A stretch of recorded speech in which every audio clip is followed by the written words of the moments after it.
thank Rabbi Spitz for covering for me last week. This is a four-part discussion of Shemitah, and it's a very, very complicated series of law and how the law is put into practice in Israel today. And so for the purposes of tonight's discussion, 2 weeks ago we discussed some of the philosophy of Shemitah and the reasons. And tonight we're going to discuss some of the basic halacha that's brought down in the poskim. We're going to use the Rambam as our foundation. We'll use that as our foundational text. Next week we're going to talk about how some of these halachas are put into practice on a practical way, and some of the controversy behind how to find perhaps some level of loophole in these halachas today in Israel. And our final discussion will be about the principle called the prusbul and some other kinds of rabbinic ameliorations of halacha. Okay, so we ended off last time with a discussion of the following idea. We know that Shemitah is supposed to remind us that Hashem created the world in 6 days and rested on the seventh. I ended off the last lecture by mentioning something from the Alshich HaKadosh, who asked the basic question, why should you need a secondary law in the Torah if you already have the law of Shabbos? And he also asked the question, if this is supposed to remind us that Hashem created the world in 6 days and rested on the seventh, and we're supposed to therefore take a whole year to let our land remain fallow as a reminder of that, why does the law only apply in Eretz Yisrael and it doesn't apply outside of Israel? Shabbos observance applies everywhere in the world, so why shouldn't Shemitah apply everywhere in the world for Jews? And so the Alshich HaKadosh observed that there are really two aspects of reminding ourselves that Hashem created the world in 6 days and rested on the seventh. One is the larger issue of reminding ourselves that we believe in a creator who is providential and has a plan for the world. That's what Shabbos that we do on a weekly basis represents. But there's another aspect of Shabbos that is quoted by Rashi, the very first Rashi on the Torah, who asked, why was the story of creation even included in the Torah if, after all, the Torah is not a storybook, but rather is supposed to teach us how to live our lives as Jews? And Rashi tells us that the creation story is a testament to the fact that God is the possessor of the entire world because he created it after all, and therefore he gets to decide, regardless of who takes occupation of a territory, ultimately Hashem is in charge of deciding who gets which land. And God decided in the Torah that the Jewish people get the land of Eretz Yisrael. Now, to commemorate that and to affirm that our rights to Eretz Yisrael are predicated on God as the creator awarding it to the Jewish people, with the story of creation and the stories of Avraham, Yitzchak, and Yaakov who are promised the land, we are told that specifically on the land that Hashem promised to us, we have to rest on the seventh year to affirm our belief that that's the basis of our right to the land. Never should any Jew ever feel that there's a secular Zionism, so to speak. There is no such thing as secular Zionism from a Torah standpoint. The exclusive basis for our claim to Eretz Yisrael is based on the Torah, and that is the reason why there is such a commitment to the preservation of that land and making sure that it remains in Jewish hands. That's what the mitzvah of Shemitah represents, and that's why it's quite apropos that for the Torah and the Nevi'im to tell us that when the Jews do not observe the law of Shemitah, what happens? We lose control over the land, and eventually we're ejected off of the land. And that's why, despite many of the halachas that we'll see that go into the very, very careful details of the laws of Shemitah, there is also the meta-halachic issue of trying to do your best to observe Shemitah to avoid the consequences of not affirming that God gave us this land. So with that in mind, I wanted to divide the laws of Shemitah into 4 different categories. And they're really all based on the psukim themselves, which we saw last time, which are primarily the source in the Torah, are the first 7 psukim in Parshas Bahar, which says that speak to the Jewish people and say to them, when you enter the land I'm going to give you, the land itself must observe a Shabbos for the Lord. Sheish shanim tizra sadecha, for 6 years you shall plant your field, v'sheish shanim tizmor karmecha, and do all of the kinds of cultivation and gathering your grain. But in the 7th year it shall be a Shabbos for the land, it shall be a Shabbos for Hashem. You may not plant your field, you may not prune your vineyard. And all of the growths that grow on their own, that's called sefichim, you may not harvest, you may not gather in the grapes of your field, and it shall be a Shabbos of the land for you, only for eating, for you and your servant and your maidservant, for your worker and for your guest who lives with you, and for your animals that are in your land. All of the grain shall be for consumption. So how do we translate these halachas into practicality? That's up to Chazal to tell us. The disadvantage that we have when dealing with Hilchos Shemittah is there's no Shulchan Aruch on Hilchos Shemittah. So the primary source for halacha is the Rambam. Plus we have many other secondary sources as well to guide us in how to observe the laws. So as our foundation, we'll just use the Rambam's text. So, and I have to tell you, Hilchos Shemittah is massive in the Rambam. Many, many prakim, and in every parak there are many, many laws. So I've just taken excerpts from the laws of the Rambam's Hilchos Shemittah just to give us a taste of some of the laws and an outline of these laws in the limited time that we have.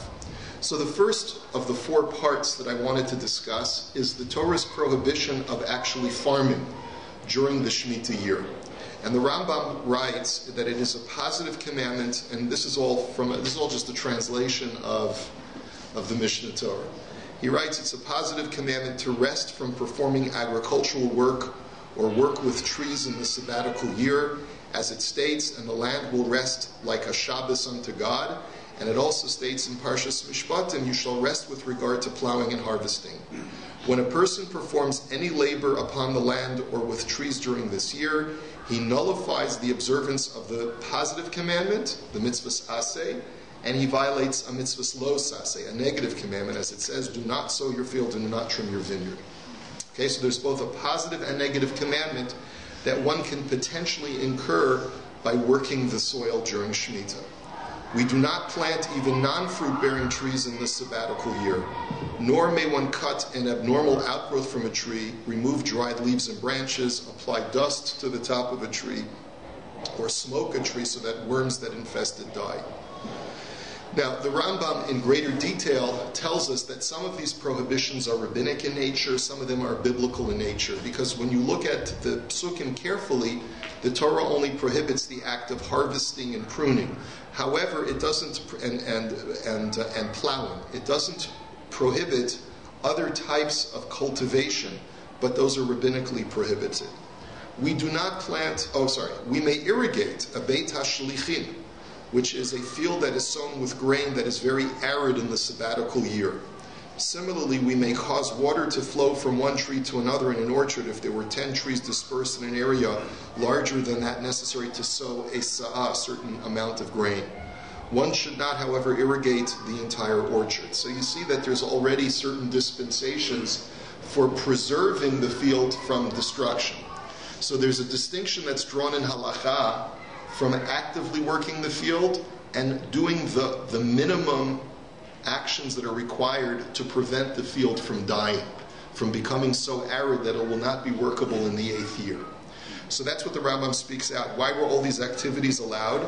For if you will not irrigate the field, the land will become parched and all the trees in it will die.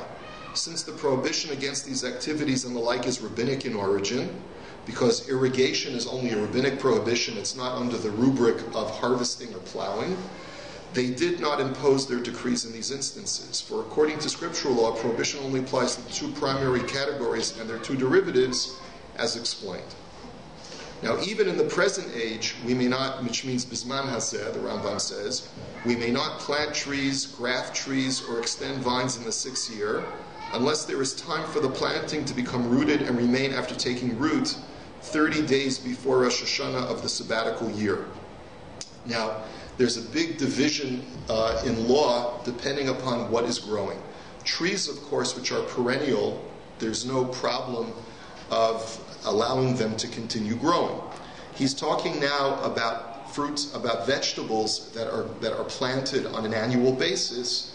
You have to make sure that they take root.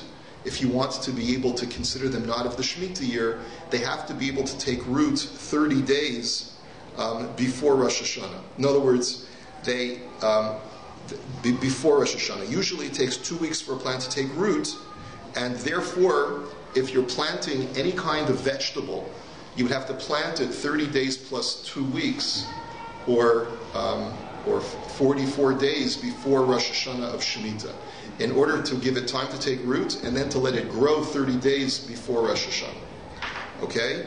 Usually it takes 2 weeks for a plant to take root. This is forbidden at all times because of the impression that might be created lest an observer think that they were planted in the sabbatical year.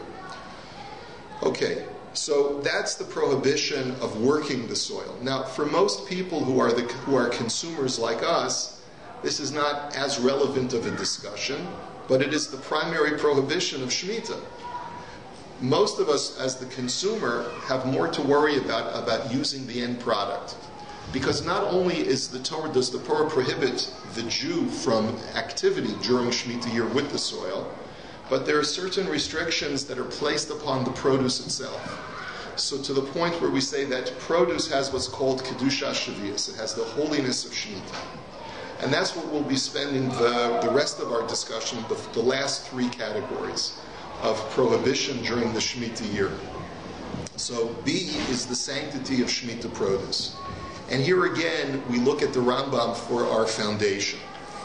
He says, all produce that grows from the earth in the sabbatical year, whether it grew from seeds that fell into the earth before the sabbatical year, it grew from roots whose plants were harvested previously, but nevertheless grew again.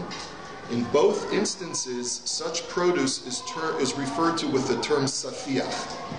Now, if you look back in the pasuk, which is at the top of your sheet, the Torah says in pasuk Hey, Es safiach ketziracha lo siktzor, that you're not allowed to reap what grows of itself or harvest the grapes of your untended vines, which means you have to let them grow naturally.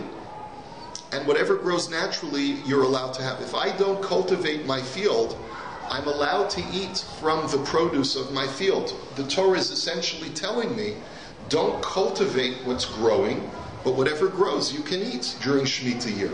Okay? There's an additional rabbinic prohibition that any kind of produce that is planted perennially on a regular basis for commercial purposes, like grains and legumes, beans, and the like, the rabbi said that even if those things grow on their own during the Shemitah year, you're not allowed to eat them. That's a rabbinic prohibition. And the reason, that's what's called sefichim. Now the reason for this prohibition, there are a number of reasons that is given, but you'll see from the Rambam why he feels that the rabbi said that you're not allowed to eat certain things even when they grow of their own accord, and I haven't done anything prohibited during the Shemitah year. So he therefore says, let's read it again. All produce that grows from the earth in the sabbatical year, whether it grew from seeds that fell into the earth before the sabbatical year, it grew from roots whose plants were harvested previously but nevertheless grew again. In both instances, such produce is referred to with the term safiach, or grasses and vegetables that grew on their own accord in the sabbatical year. This is permitted to be eaten according to scriptural law, as Leviticus states, and the produce that grows while the land is resting shall be yours to eat. But however, according to rabbinic decree, all the sefichim are forbidden to be eaten. Why was the decree established concerning them? Because of the transgressors. Because we're worried that by allowing sefichim to be eaten, grains that grow on their own, we're going to be encouraging people to violate Shemitah law, so that they could not go and sow grain, beans, and garden vegetables in one's field discreetly, and when they grow, partake of them, saying that they are sefichim.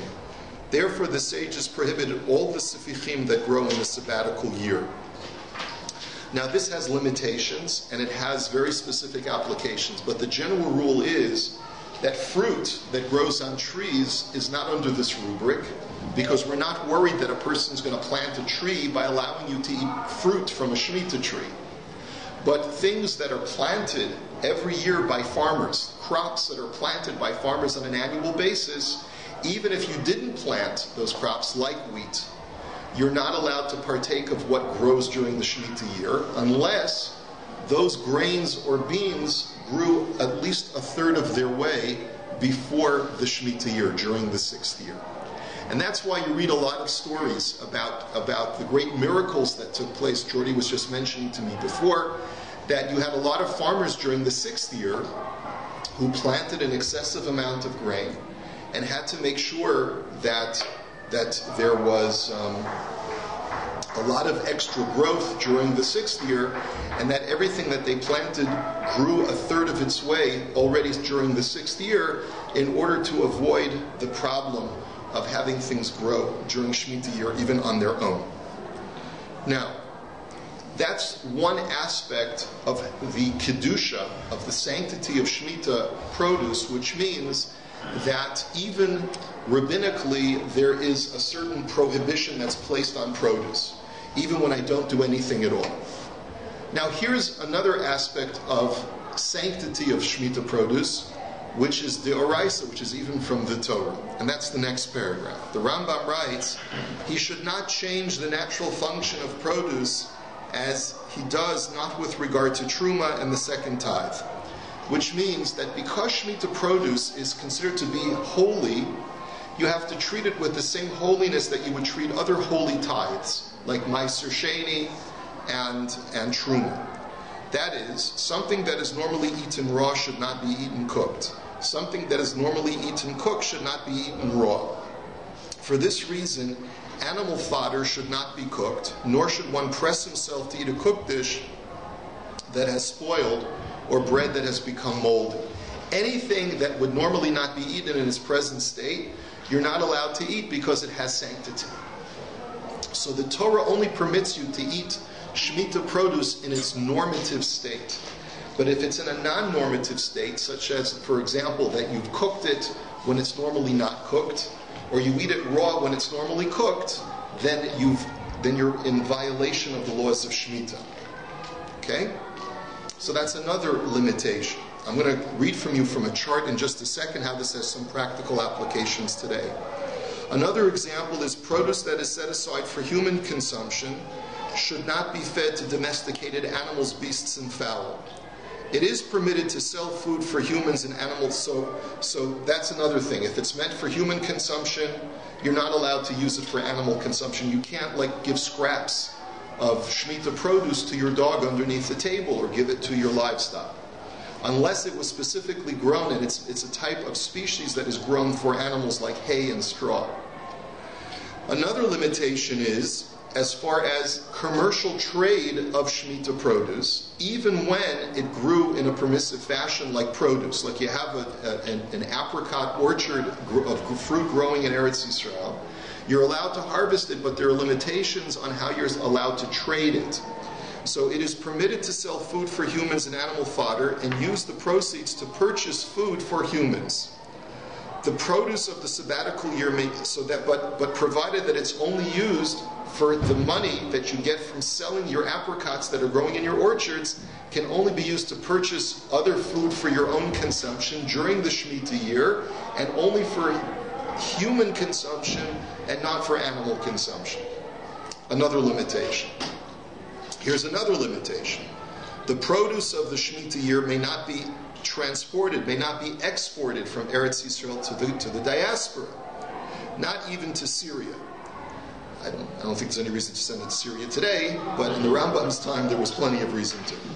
Okay? But Syria, meaning that even though Syria at one time had Kedushas Eretz Yisrael, because David HaMelech expanded the boundaries of Eretz Yisrael, but even though it has a pseudo-sanctity, it cannot be exported to Syria. So that's going to be a real issue as we get further and further into the Shemitah year. Normally we say that if you find Israeli produce in the store, we encourage you to buy it and make sure that it's been tithed properly, trumas and ma'asos are taken. But if you find Shemitah produce that's been exported, meaning that it grew in the Shemitah year, then it's absolutely forbidden to partake of that. You definitely do not want to deal with that produce. It cannot be fed to a Gentile, nor to a hired worker. You're only allowed to feed the Shemitah produce that you have in your home. It can only be used for your family members, and not to anyone who's not under your roof, not living under your roof. If he was hired for an entire week, an entire year, an entire month, or an agreement regarding his food was established, he is considered as a member of one's household, and he may be fed the produce of the Shemitah year. And similarly, we may feed a guest the produce of the Shemitah year, because then he's considered to be under our tutelage, under our supervision. But anyone who is just a passerby, we're not allowed to feed that person Shemitah produce. We may not use the produce of the Shemitah year for commercial activity. If one desires to sell a small amount of the produce of the Shemitah year, he may. The money he receives in return has the same status as the produce of the Shemitah year, as the Rabbi mentioned above. He should use it to purchase food and eat that food according to the restrictions of the holiness of the Shemitah year. The produce that was sold retains the holiness it possessed previously. And this is another chumrah of Shemitah.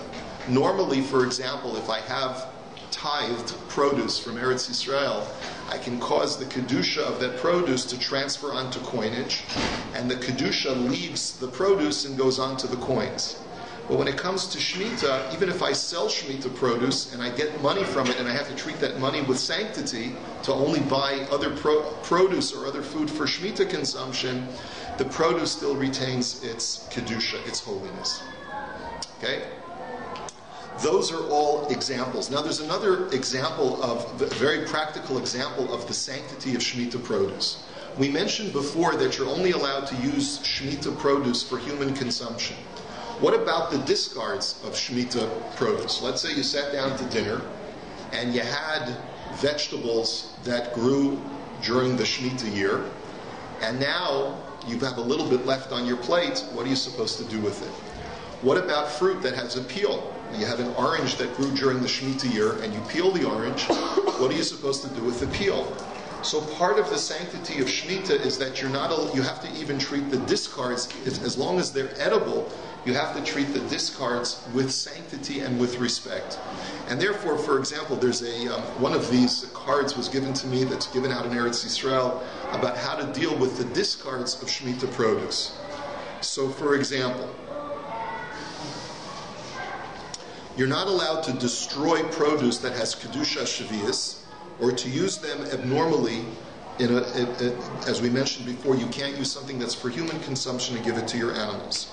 So it includes the following: placing produce in a place where it will become disgusting, like in a garbage can, you're not allowed to do. Mixing it with something that will ruin its taste, like using Shemitah produce to produce a medication, is prohibited. Let's see. Okay. So eating fruits and vegetables. We talked about using it for its normative purpose, not cooking something that's normally eaten raw or eating raw something that's normally eaten. And then we have a halacha about leftover food peels and pits. So he talks about something called the Shemitah box. What is the Shemitah box? So he says one should have in one's kitchen a dedicated Shemitah box into which one may place all the leftover food and wait until the food begins to rot. At that point, one may dispose of the leftovers normally, since at this stage it is no longer fit for human consumption and has lost its kedusha.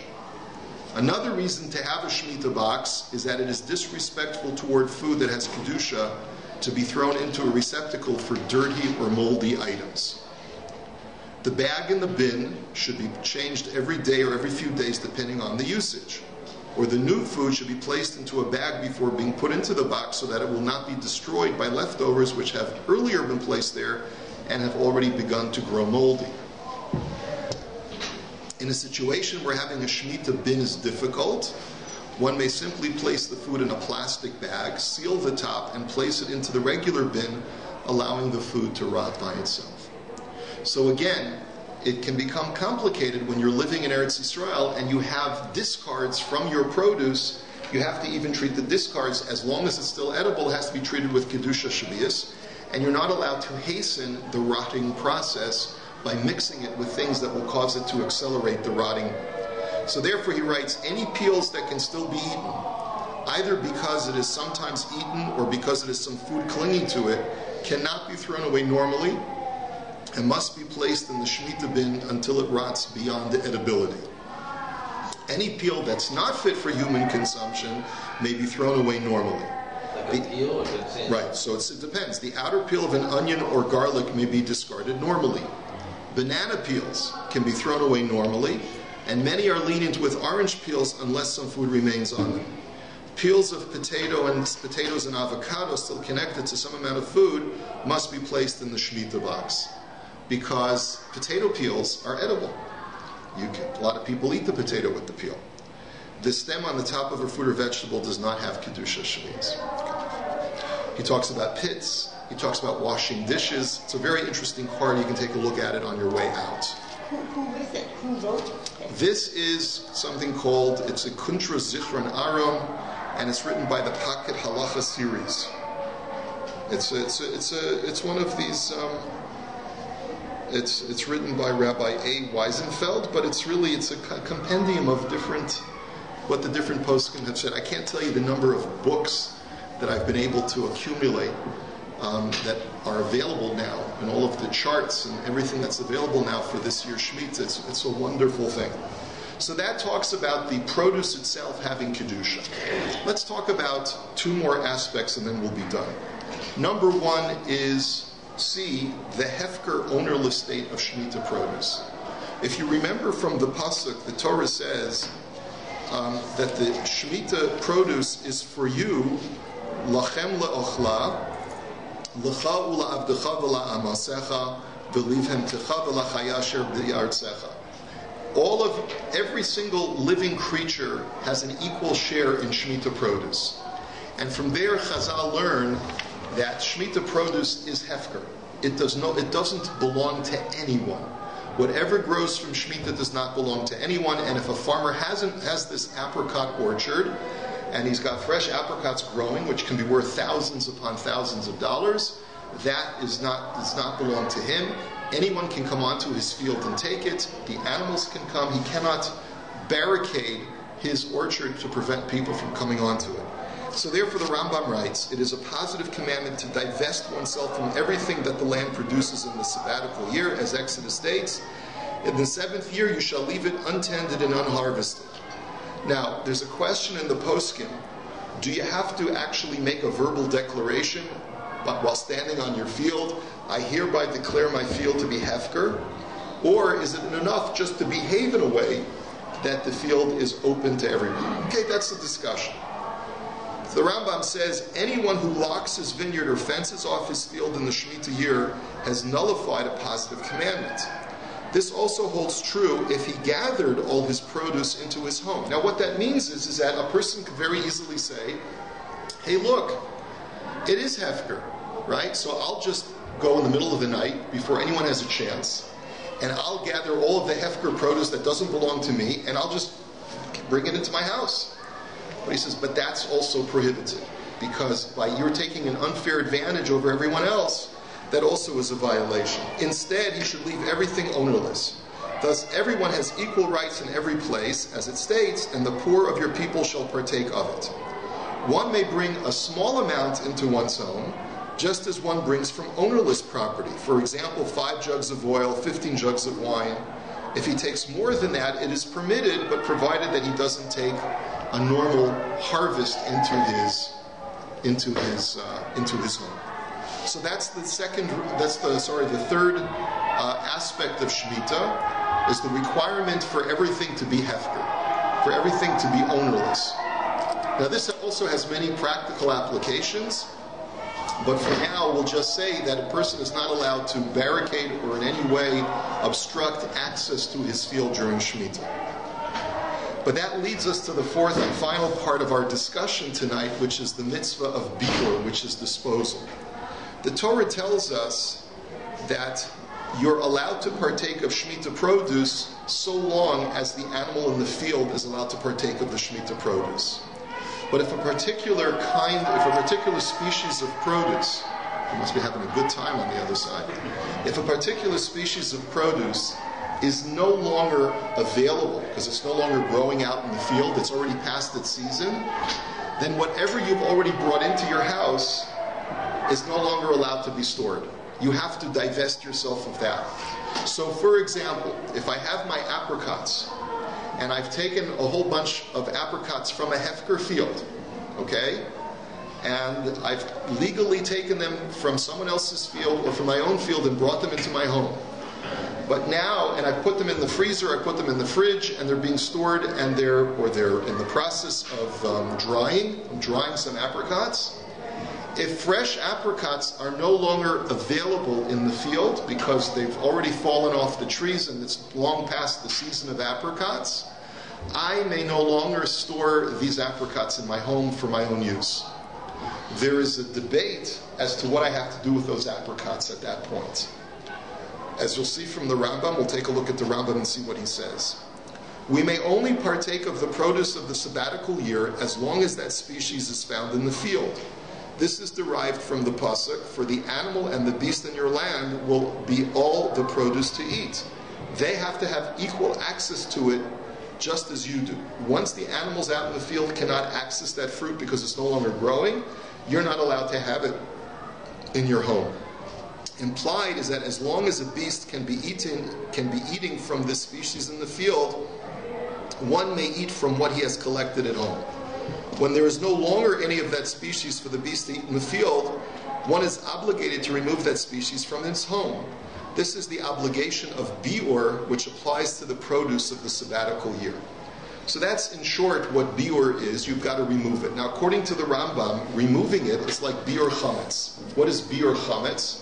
I have to destroy, by burning, all of the produce that I have that is chametz, right?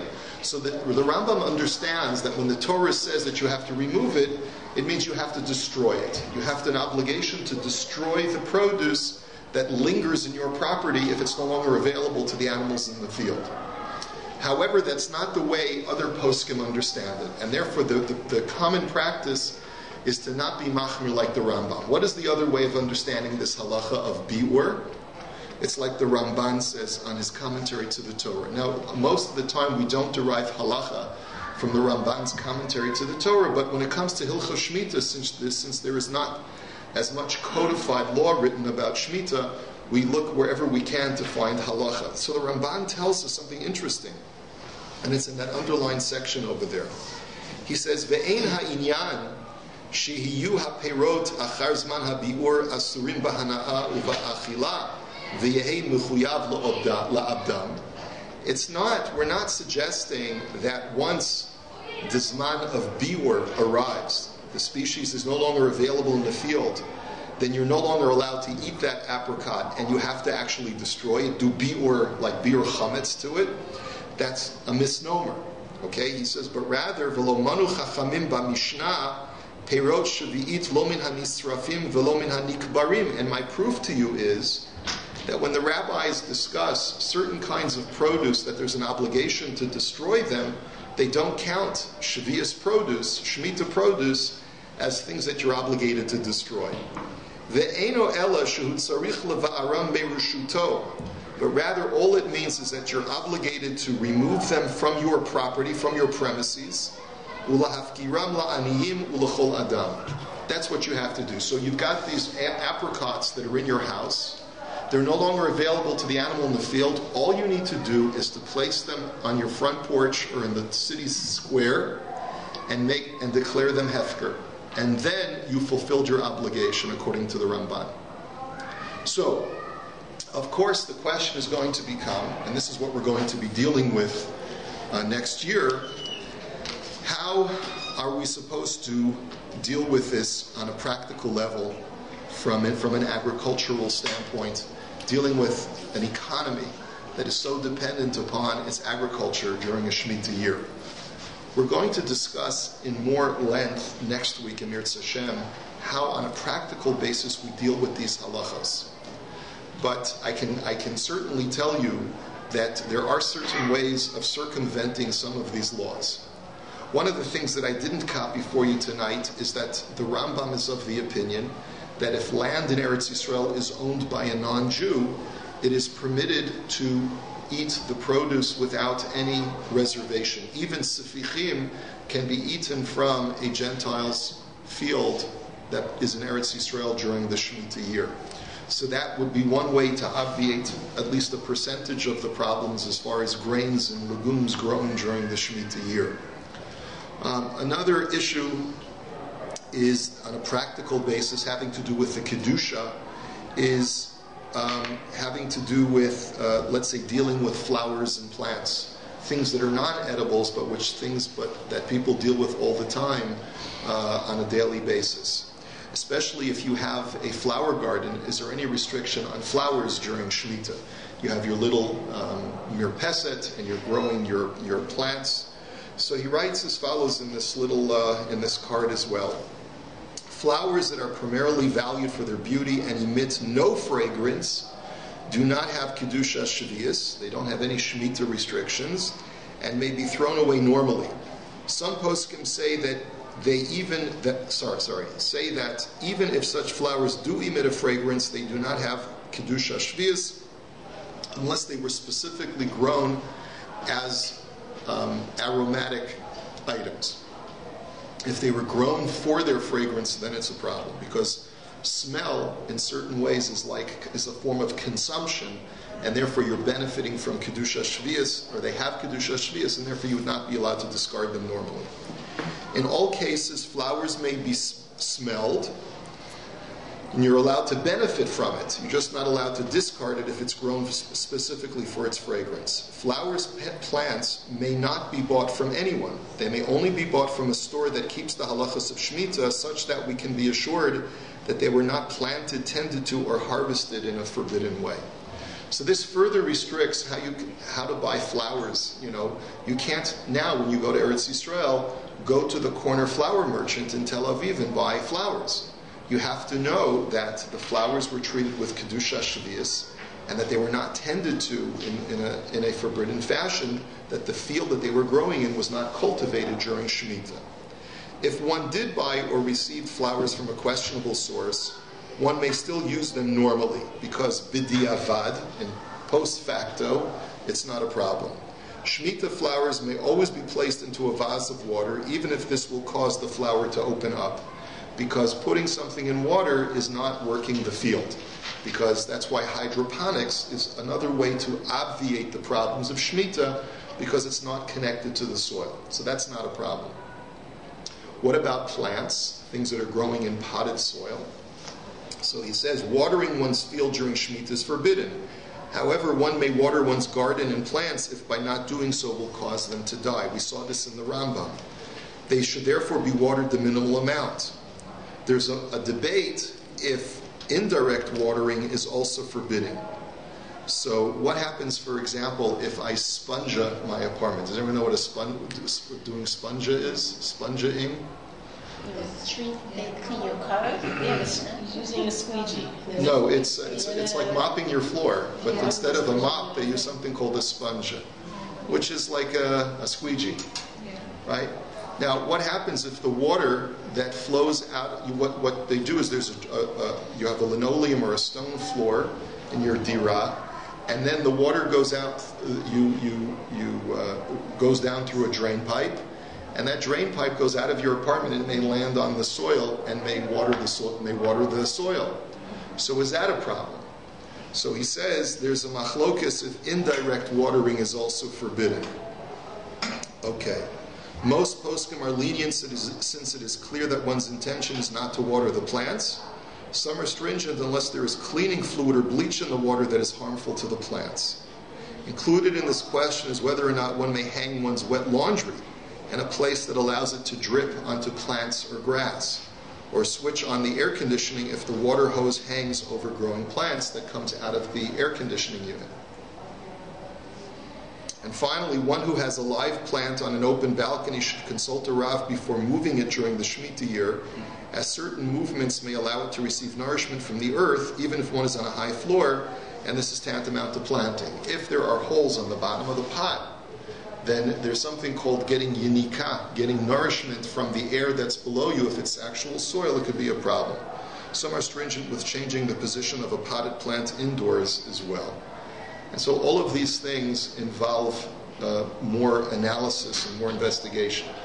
What we're going to be talking about next week are the various different techniques and mechanisms that have been put into place ever since the end of the 19th century in order to allow an economy in Eretz Yisrael to flourish where you have a very large population. We're going to be talking about the principles of heter mechira.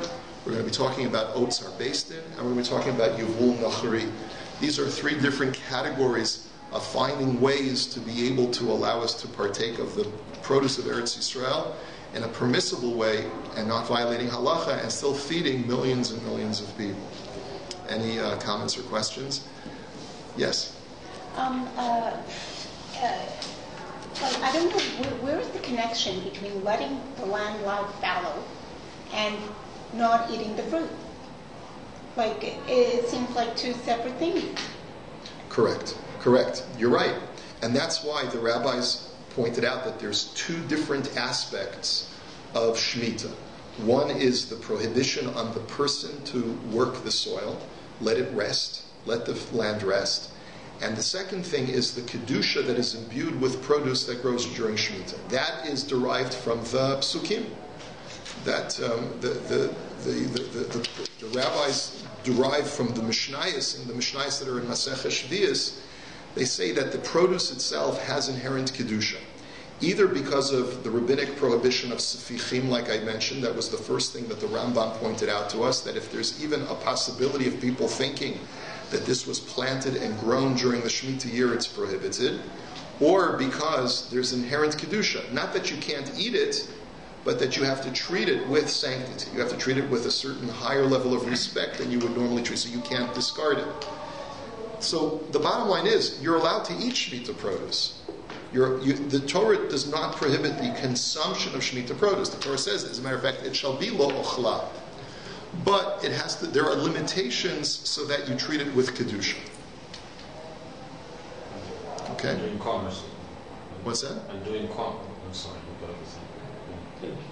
I'm saying doing commerce with it is related to one of these. Doing commerce with it on a larger scale, and not just doing it for purchasing your own meals, is considered to be a violation of the kedusha of the Shemitah. What is the definition of harvesting? Is it cutting down? If you're picking an apple off that tree, right? Is that considered harvesting? At what point is it reaping or gathering different from harvesting? Is it sort of when you clear everything off, that's harvesting? Or I'm not sure. I'm not sure. I think that there's a distinction drawn between harvesting of grains and the picking of individual fruits off of trees. That's my hashara, but I'm not 100% sure. I really am. There's a lot of things that I'm not familiar with about these laws, and that's one of the questions that still remains. We're allowed to take the fruit off of the field, but we're not allowed to harvest.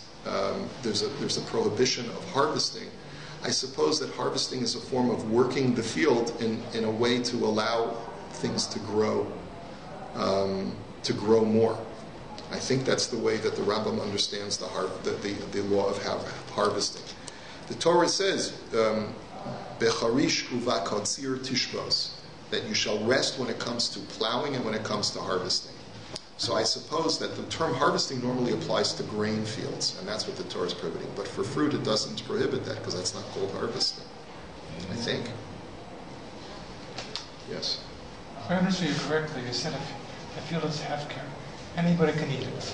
Right. Then why in source 1 does it limit very specific limitations who can eat from it? In source... First paragraph that you read. You mean from... Yourself, your male, your female servant, your hired servant, your temporary resident. Why does it have to enumerate these people if anybody can eat from it? It's a good question. What the Torah is telling, I think that there are two different issues. One is that I'm not allowed to exert myself in order to feed people from Perosh Shavias if they're not my financial responsibility. That's one halacha that we saw in the Rambam. And then there's another halacha that anyone has equal access, including animals, to what's existing in the field. So the truth is, anyone is allowed to eat Shemitah produce.